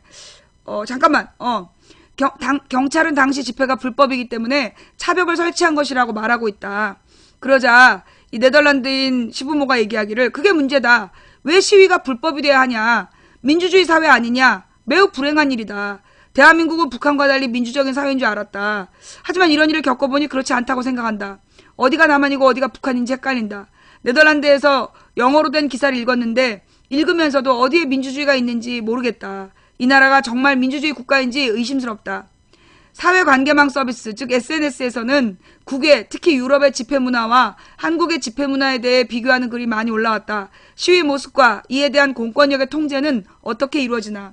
네덜란드에서도 다양한 시위들이 많이 일어난다. 보통의 경우 시위대가 5,000명 정도 모이면 눈에 보이는 경찰은 10명 정도다. 응? 5,000명의 시위대가 모이면 눈에 보이는 경찰은 10명이래. 대기하는 다른 경찰들은 다 보이지 않는 곳에서 혹시 모를 상황에 대비해서 대기하고 있다. 왜 시위대 전면에 나서지 않냐면 경찰이 시위대를 자극시켜서 다른 문제가 일어날 수 있기 때문이고, 경찰의 존재 자체가 시위대가 해야 할 말을 못하게 방해할 수 있기 때문이다. 이거예요. 자, 여러분 그날에 폭력 시위가 있었다라고 주장하는 사람들, 그날 폭력 시위가 있었다라고 주장하는 인간들은 지금 애써 외면하고 있는 게 있어. 뭐냐? 경찰이 차벽을 치지 않았다면 폭력은 일어나지 않았다. 그렇잖아요. 그날 경찰에서 차벽을 치기 전에 폭력 시위가 있었어요? 시위대가 폭력을 행사했어? 아니잖아. 차벽을 치니까 그때부터 폭력이 일어난 거야. 이건 지금 그 부분을 설명하고 있는 거예요. 우리나라에 많은 이 일베들은, 많은 일베와 그 일베스러운 김진태 같은 애들은 폭력을 무조건 쓰면 안 된다고 얘기하잖아. 근데 얘네들은 아예 유럽에서는 경찰이 시위대 눈에 안 보이게 한다는 거야. 경찰이 도리어 시위대를 자극할 수 있기 때문에 웬만하면 집회를 방해하지 않는다는 거예요. 그게 모든 민주주의 국가의 시위에 대한 규정이야. 그게 상식이라고.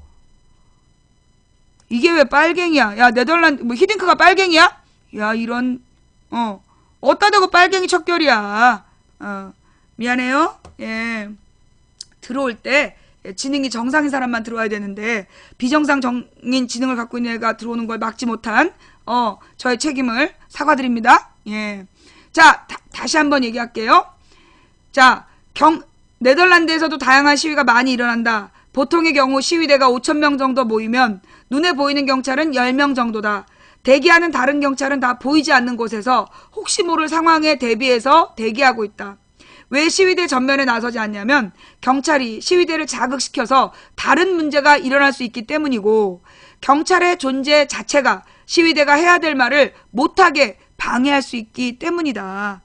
이거 모든 나라의 기본적이고 공통적인 민주주의 국가는 당연히 이 부분을 집회 시위의 자유라고 표현해요. 네덜란드 역시 3, 40년 전에는 시위에서 체포된 사람도 많고 다친 사람도 많았다. 하지만 그때 이런 식으로 시위를 진행하거나 진압해서는 안 된다는 것을 배웠기 때문에 지금은 그렇게 하지 않는 것이다. 시위대가 원하는 시위를 안전하게 진행하도록 하는 것, 혹시 있을 상황에 대비해서 대기하는 것이 경찰의 역할이다. 감히 시위대의 앞길을 막는다거나 그런 짓거리를 하면 안 된다는 거죠. 예. 시위 진압은 어떻게 이루어지나? 네덜란드 역시 집회에서 경찰이 물대포를 사용한다. 어머! 그런데 하지만 사용 규정이 매우 자세하게 나와 있고 엄격하게 적용되어야 된다. 물대포가 있는 각각의 트럭에는 4명의 경찰관이 있어야 한다. 그중 1명은 지시를 내리는 지휘관이고 1명은 통제관이다. 명령하는 사람들이 쏠지 쏘지 않을지 결정하고 컨트롤러가 이행한다. 트럭에 있는 4개의 자리에는 각각 4개로 분할된 카메라 화면이 있다. 그 화면을 통해 밖의 시위 상황을 확인한다. 또 일반적으로 사람을 향해 쏘지 못하게 되어 있다. 항상 사람의 앞 땅에 스프레이, 즉 분사하는 형태로 쏜다. 슈팅이 아니라 스프레잉이다. 사람들이 젖을 수는 있지만 그로 인해 다치는 일은 절대 없다. 만약 그럼에도 사람들이 움직이지 않으면 그때부터는 가슴 아래쪽까지 물을 쏘게 되어 있다. 절대 가슴 위로 쏘지 못한다. 정확하게 법으로 규정되어 있다. 물의 압력도 최대 압력을 7기압으로 제한하고 있다. 백남기 씨한테 쐈던 것은 10기압 이상이었다고 들었다. 네덜란드에서도 6, 7년 전에 훌리건들이 한 경찰서를 습격해서 경찰관을 위협했는데 경찰이 방어를 하다가 총을 쏴서 훌리건 1명이 사망한 일이 있었다. 이건 경찰서에 훌리건이 쳐들어가고 경찰을 협박한 사건이야. 당시 경찰 행동은 정당방위라는 것이 인정되어 기소되지 않았지만 로테르담 경찰청장이 사임을 했었다. 이거 봐요. 시위대가 경찰서를 습격해서 경찰이 총을 쏴서 시위대 1명이 죽었는데 이걸로 경찰청장이 사임을 했대. 경찰이 쐈고 자기 방어를 한 것이다. 그건 충분히 일어날 수 있는 일이다. 중요한 것은 이런 상황에서도 책임자가 항상 책임을 진다는 것이다. 당시 로테르담 경찰청장은 그 상황에 대해 경찰이 더 잘 대처했어야 됐고 그런 상황을 피했어야 했는데 그러지 못한 것에 대해 책임을 지면서 사과를 하고 사임했다. 책임자가 항상 책임을 지는 것이다. 읽을수록 얼굴이 벌겋게 달아오르죠? 부끄럽죠? 에? 예. 정말 이 부끄러운 대한민국의 모습입니다. 예. 왜 이런 얘기를 하냐고. 사람은 실수를 한다. 당연히 있을 수 있는 일이다. 그렇다면 책임자는 가장 먼저 미안하다고 사과하고 당시 자리에 있었던 사람들을 처벌하고 책임을 물어야 한다. 책임 있는 자리에 있는 사람은 그런 조치를 취해야 하는 게 맞다. 그런데 지금 이 일은 아무도 책임을 지지 않는다. 한국에도 안전 관련 부처가 있지 않나. 그 장관도 책임 있다고 생각한다. 국민의 안전을 책임지는 공직자다. 경찰청장과 장관 책임자가 너무 명확하지 않은가. 그런데 나 이런 이야기하고 무사하게 네덜란드로 돌아갈 수 있나. 이런 나라에서. 외국인이 한국을 바라보는 적나라한 표현이에요, 이게 지금. 여전히 경찰청장을 비롯한 책임자들은 사과를 하지 않고 있고 일부 국회의원들은 적절하지 않은 발언으로 논란이 되고 있다. 파리와 네덜란드는 400km 정도 떨어져 있다. 전 세계의 모든 사람들이 파리에서 있었던 테러에 대해서 알았고 비슷한 시기에 백남기 씨의 일이 있었다. 한국의 대통령이 시위대를 폭도라고 하면서 마스크를 쓴 시위대를 IS와 비교한다는 말을 했다는 뉴스를 봤다. 만약 그런 말을 유럽에 있는 정치인이 했다면 그는 다음 임기에 절대 뽑히지 않을 것이다. 민주주의 사회에서는 탄핵까지도 가능한 발언이다. 파리 테러범들은 이미 사람을 죽이기 위해 모의했던 폭탄을 사용한 테러범이고 한국에서 모인 사람들은 자신의 주장을 했던 시위자들이었다. 그게 어떻게 비교 가능한 것인가? 지난주에 네덜란드 총리가 유럽에서 일어나는 폭탄 테러와 관련해서 네덜란드도 전쟁 중이다라는 발언을 했다. 많은 시민들이 총리의 그 발언에 대해서 비난했다. 의외죠? 테러와 싸워야 하는 것은 맞지만 전쟁이라는 단어는 그것과 전혀 다른 의미이기 때문이다. 많은 사람들이 말도 안 된다고 생각했다. 한 나라의 리더라면 발언 하나하나에 매우 조심스러워야 한다. 테러와의 전쟁이라는 표현을 썼다고 욕먹었다는 거야. 우리나라에서는 상상할 수도 없는 얘기죠? 그죠? 예. 뭐 역사 전쟁이니 뭐 이러면서 계속 전쟁을 입에 달고 사는 우리나라 사람들이 볼 때는 어머 총리가 이런 말 했다고 총리가 이런 말 했다고 비난을 받는구나. 백남기 씨를 어떤 사람으로 기억하고 있냐? 인상적인 기억이나 에피소드가 있으면 말해달라. 사실 멀리 떨어져 있기 때문에 많이 만나진 못했다. 그래도 딸의 이름을 민주화라고 짓고 나이가 많음에도 불구하고 그 시위하는 자리에 있었던 것만 보더라도 어떤 분이셨는지 짐작이 간다. 중환자실에서 면회했을 때 어떤 마음이 들었나? 울었다. 매우 슬펐다. 많은 사람들이 원하는 것처럼 빨리 쾌유하기를 바라는 마음밖에 들지 않았다. 백 씨가 쓰러진 뒤 각종 사회단체에서 기자회견이 이어지고 있고 병원 앞에는 쾌유를 비는 농성과 미사 등이 진행되고 있다. 백 씨의 쾌유를 기원하는 사람들이 많은데 이들에게 하고 싶은 말이 있다면 이틀 전 병원에 도착했을 때 농성하는 사람들을 봤다. 기도하고 도와주기 위해서 온 사람들이었다. 전혀 모르던 사람들도 자기 일처럼 와주시는 사람이 많은데 네덜란드에서는 볼 수 없는 일이라서 매우 놀랐다. 너무 감동적인 일이다. 그분들에게 너무나도 감사하다는 말을 전하고 싶다.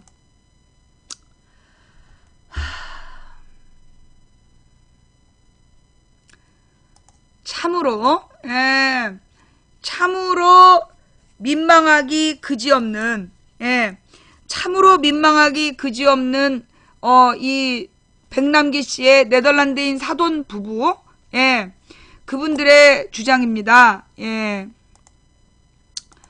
그 민주주의 국가에서 집회와 시위의 자유는 반드시 보장되어야 하고 무방비 상태에 무기를 들고 와 있지 않은 노인에 대한 물대포 직격 직사는 이거는 범죄이고 살인이다 라고 이야기하는 뭐 다른 나라에도 물대포 쏜다라는 우리 정부와 새누리당의 주장이 무색할 만큼 철저한 규칙, 안전규칙을 가지고 진행되고 있는 네덜란드의 물대포 규칙까지도 볼 수 있는 그런 사건이었습니다.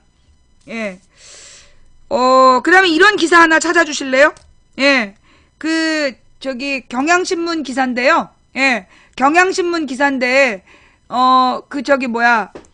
김영삼 재조명에, YS 재조명에 도드라진 불통박근혜. 그니까 이제 지금 김무성과 그 일당들이 김영삼 조문 정국을 이용해서 자기네들이 민주화 세력의 후계자라고, 민주화 운동의 후계자라고 이제 개뻥을 막 치고 있었는데, 그만 일이 이상하게 흘러가고 있어. 전혀 얘기가 달라. 방향이 그들이 원하는 방향이 아니야. 얘네들이 바랬던 것은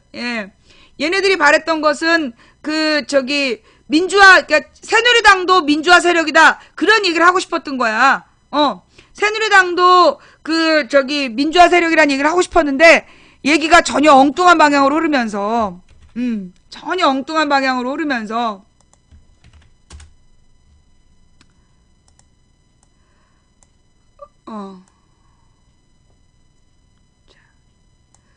YS 재조명에 더 도드라지는 불통박근혜.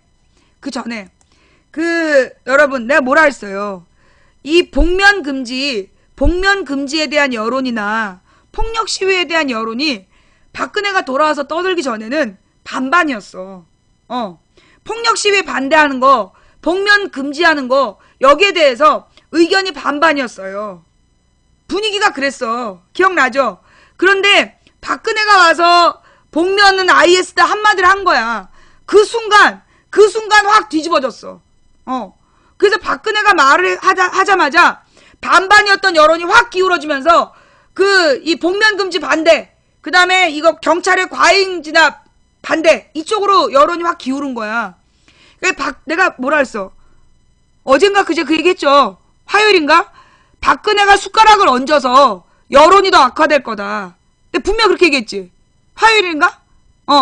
내가 화요일인가 그랬잖아. 박근혜가 이 숟가락을 얹는 바람에 여론이 악화될 거다. 반대로 갈 거다. 내가 분명 그렇게 얘기했잖아. 그 증거야. 지금 리얼미터에서 조사한 내용이 그 내용이에요. 내가 박근혜가 발언했기 때문에 여론이 확 반대로 쏠릴 거다. 이 경찰에 대한 비판, 그리고 박근혜의 반대 의견으로 몰릴 거라는 거를 내가 예감을 했어. 왜냐? 이 박근혜에 대한 분노가 지금 장난이 아니야. 지금 사람들의 박근혜에 대한 분노가요, 장난이 아니야, 장난이. 그렇기 때문에 무조건 박근혜 반대편으로 가고 있어, 지금 여론이. 지금 쟤네들 내부에서도요, 지네들도 지금 인정하고 있어.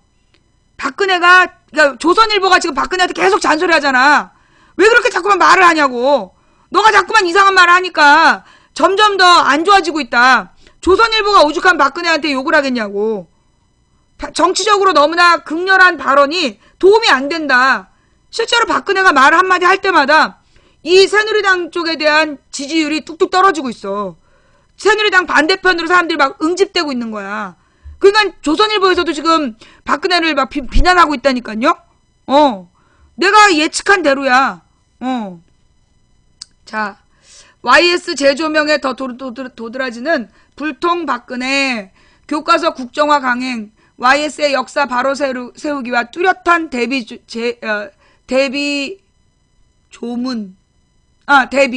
조문 정국에 부각된 통합정신, 아랑곳 없고 대결 분열 정치. 이게 무슨 얘기냐? 김영삼 전 대통령의 서거를 계기로 진행되고 있는 YS의 공과에 대한 재조명 작업 귀착점이 박근혜 대통령으로 향하고 있다. 내가 이것도 화요일날 얘기했지.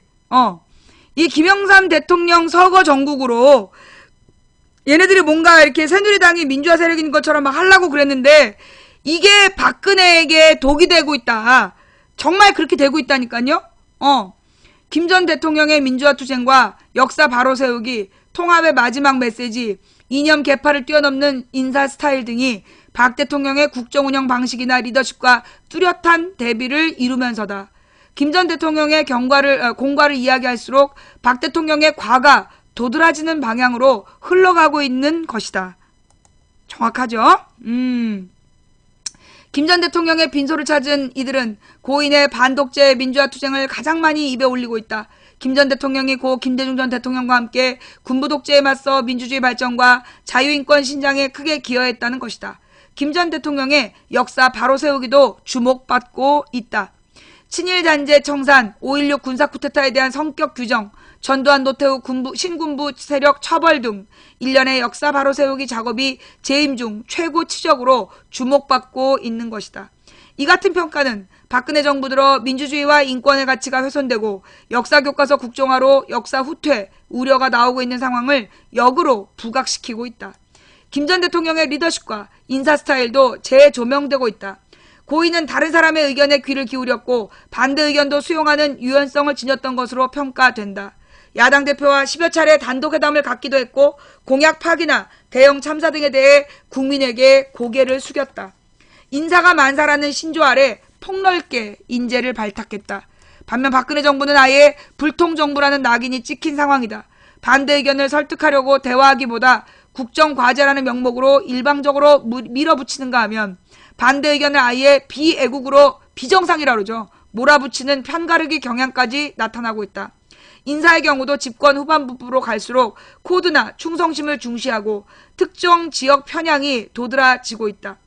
윤여준 전 환경부 장관은 지난 24일 TBS 라디오에서 박 대통령께서도 김 전 대통령처럼 좀 그렇게 개방된 자세라고 할까? 마음을 열어놓고 사람들과 소통하는 모습을 보여주면 훨씬 국정을 수행하는 데 도움이 될 거라고 말했다. 하지만 박 대통령의 소통 없는 독단 리더십은 갈수록 심화되는 상황이다. 박 대통령은 지난 24일 예정이 없던 국무회의를 주재한 자리에서 노동구조 개혁 등 정부 정책에 반대하는 시위대를 비난하면서 테러 집단인 이슬람 국가에 비유했다. 국회를 향해서도 위선, 립서비스 등 날선 비난 발언을 쏟아냈다. 국민 국회를 향해 대결 정치를 선언한 것이다. 이 때문에 양김 이후 우리 사회가 그들의 리더십을 비판적으로 계승 발전시키지 못하고 오히려 국가 정치 리더십은 후퇴해온 단면을 확인했다는 평가도 나온다.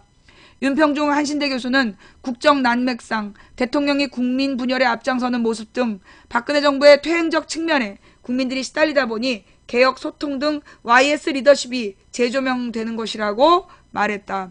사실 말이에요. 박근혜 전에는 김영삼을 대통령으로 쳐주지 않았어. 사실 김영삼이 임기 중에 지지율이 90%까지 갔대요. 95%? 김영삼이 임기 중에는요.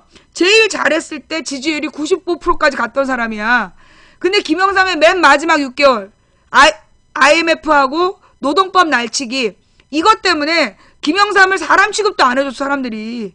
그런데 그 김영삼을 박근혜가 하도 꼴통짓을 하니까 박근혜의 꼴통짓 때문에 김영삼의 가치가 재조명되고 김영삼의 역사 바로 세우기가 다시 막 빛을 보고 지금 그러고 있는 중이야. 내가 진짜 지난 주말을 보면서 얼마나 웃겼는지. 사실 이 국정교과서 문제를 쟤네들이 완벽하게 덮었잖아. 폭력시위 논란으로 국정교과서의 반대 여론을 완벽하게 뒤집어 엎고 그 다음에 그 폭력시위라는 주장이 팽팽하게 반론에 부딪히면서 도리어 폭력시위보다는 정부의 과잉진압이 더 셌다. 이쪽으로 막 여론이 기울어가니까 이걸 덮으려고 김영삼 조문정국을 터뜨리고 막 김영삼의 민주화를 우리가 계승했다고 뻥을 깠는데 그만 김영삼의 공과 가가 그 얘기가 되면서 역사 바로 세우기로 초점을 맞춰지니까 도로압이 타불이 된 거야. 그래서 지금 도로 국정교과서하고 역사 바로 세우기 이걸로 박근혜의 불통? 이게 논점이 됐어. 물론 여기에 결정적 계기가 누구야? 그래도 폭력시위 논란이 있었는데 박근혜의 IS 발언 때문에 완전히 여론이 그냥 쉽게 정리돼 버렸어. 뭐 박근혜가 복면 쓰면 안 된다 그래서 그러면 나는 무조건 박근혜 반대야. 즉 이런 분위기? 좌우지간 이 박근혜가 지금 박근혜가 하고 있는 일이 그 건건이 잘 안 되고 있어요. 사사건건 박근혜의 그 뜻과 반대로 가고 있어. 그 이유가 뭐냐?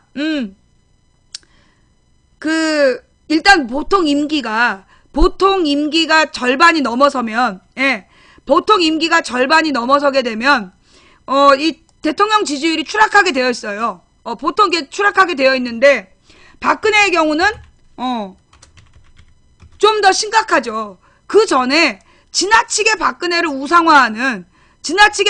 우상화하는 그런 움직임이 있었어. 그 움직임이 뭐 박근혜 대통령이 뭐 통역사가 없이 뭐 중국어는 할 수 있다는 둥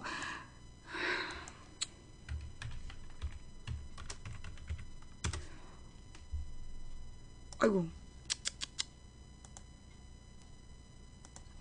뭐 5개 국어를 한다는 둥 박근혜가 뭐 외국어 천재인 것처럼 생쇼를 막 했는데 그만 우리가 다 봤던 왔다 갔다. 예. 그 왔다 갔다 하면서 그 저기 시진핑하고 그 시진핑 부인이 같이 사진 좀 찍자는데 그 말을 못 알아듣고 계속 그냥 왔다 갔다 했던 그 영상. 그러면서 이제 이 박근혜의 실체가 들통이 난 거 아니에요? 예. 박근혜의 실체가 들통이 나면서 근데 사실은 이제 지금 이 임기 3년을 넘어가면서 박근혜가 지금 다른 대통령들보다 더 평가를 나쁘게 받는 이유는 뭐냐 하면 경제 문제야. 핵심은 경제예요. 이명박이 막 다이나믹 코리아 CEO 대통령 다이나믹 코리아 그러면서 막 부자를 만들어주겠다고 대통령이 됐는데 사실 이명박의 잘못을 모두 뭐라고 돌렸어요. 이명박이 사기꾼이라 그런다. 그때 막 친박 얘네들 나타나가지고 이명박이 사기꾼이라 그런다. 원래 한나라당이 경제는 원래 잘한다. 그 개뻥을 친 거 아니야. 그러면서 박근혜는 그동안에 자기 아버지 박정희의 경제 성장의 그 전설을 팔아서 그 전설을 소설이죠 거의. 박정희의 전설을 팔아 대통령이 됐는데 지금 임기의 중반이 넘어서도록 아무것도 나아진 게 없어. 5년이 짧다고 그렇게 말 못해. 왜? 김대중 5년 동안 IMF를 극복하고 노무현 5년 동안 다시 선진국에 재진입했어. 그런데 박근혜는 그 이명박이 말아먹은 5년에다가 그걸 개선하기는커녕 더 악화시켰잖아. 이명박이 저지른 일을 더 악화시켰어. 더 확장시키고. 그러니까 국민들이 점점 더 지금 그 가계부채가 굉장히 심각한 폭탄이래잖아 지금. 우리나라 지금 가계부채 상황이 폭탄이라는 얘기를 듣고 있어. 그 지경이 되도록 박근혜가 아무것도 대책을 못한 거야. 이 모든 사단은요. 이 모든 문제는 결국 어디에서 시작된 거냐? 박근혜의 경제적 무능 때문이야.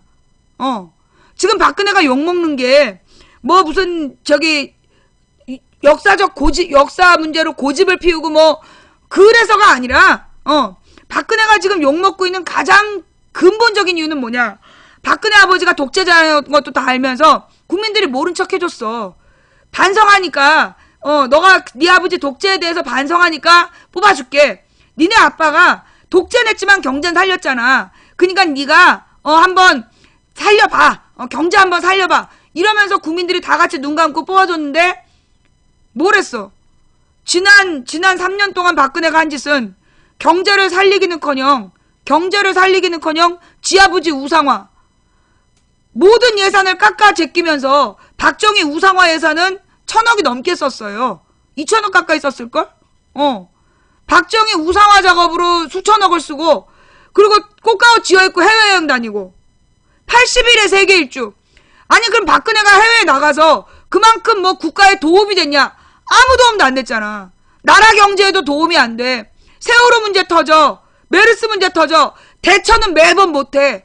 그 다음에 남탓만 해. 그리고 똥꼬지 피워. 지 아버지 우상화를 위해서 심지어 애들 교과서까지 지랄을 펴. 그러니 터진 거예요.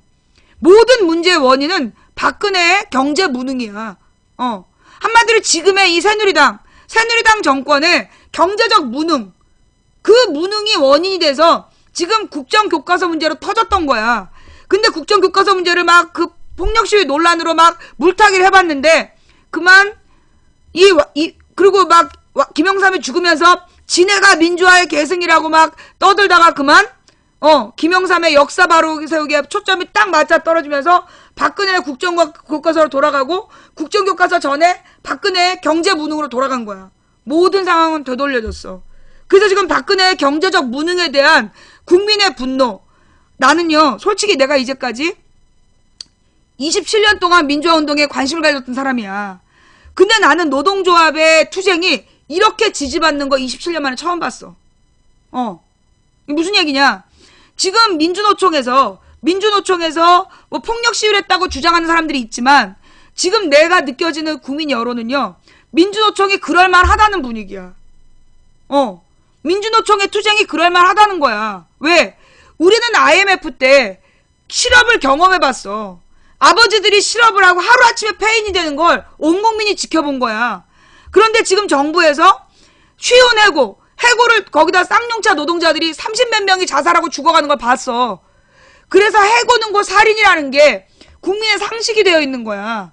근데 지금 박근혜가 민생 법안이라는 이름으로 노동자를 더 쉽게 자르는 법을 국회에서 통과시키려고 지랄하고 있잖아. 나는 이 부분이요. 잠깐만요. 네, 지금 한국일보의 조원일 기자님한테 전화가 왔는데요. 이분이 계속 좌익교수를 물고 늘어줬어요. 지난 3년 동안 좌익교수 문제를 계속 여러 차례 언급해 주신 기자분인데 이분한테 지금 소식이 들어왔어요. 무슨 소식이냐면 좌익교수가 기소됐답니다. 좀 전에 검찰에서 지금 좌익교수를 기소했대요. 기소했는데 기소한 죄목이 국정원법 위반, 국정원법 위반과 모욕죄로 기소했답니다. 이 대한민국 검찰에서 웬일일까? 이 김수남 검찰총장에 대해서 이 검찰들이 결기를 세운 건지 아니면 망치 부인을 적당히 이거 좌익교수 기소시킨 걸로 넘어가려고 하는 건지 좀 더 지켜봐야 되겠죠. 뉴스가 나오면 좀 더 자세히 지켜볼게요. 조금 아까 결정된 거래요. 조금 아까 검찰에서 그 좌익교수를 기소하기로 했다. 이게 이제 국회 정보위원회에서 신경민 의원 그리고 서영교 의원 그리고 박지원 의원 이 세 분이 김광진 의원까지 이 사람들이 계속 좌익교수 망치부인 얘기를 들고 깐 거야. 지난 한 달 동안 국회에서 좌익교수를 너네가 검찰이 기소하지 않는 바람에 그리고 이게 국정원 직원인데 그걸 공인해주지 않음으로 인해서 지금 망치 부인이 사법적인 재판에서 졌다. 그래서 돈을 물어내야 되는 상황이 왔다. 이러면서 굉장히 한 달 동안 국회 정보위원들이 막 까댔던 거야. 야당 의원들이. 그래가지고 어저께인가 그저께 박지원 의원이 직접 전화했던 내용이 좌익교수는 국정원 직원이 아니다라는 국정원 공지사항 내려라. 그걸 요구했대요. 박지원 의원이 직접. 그래서 그 요구에 따라서 좌익교수가 국정원 직원이 아니라는, 잠깐만요. 매니저님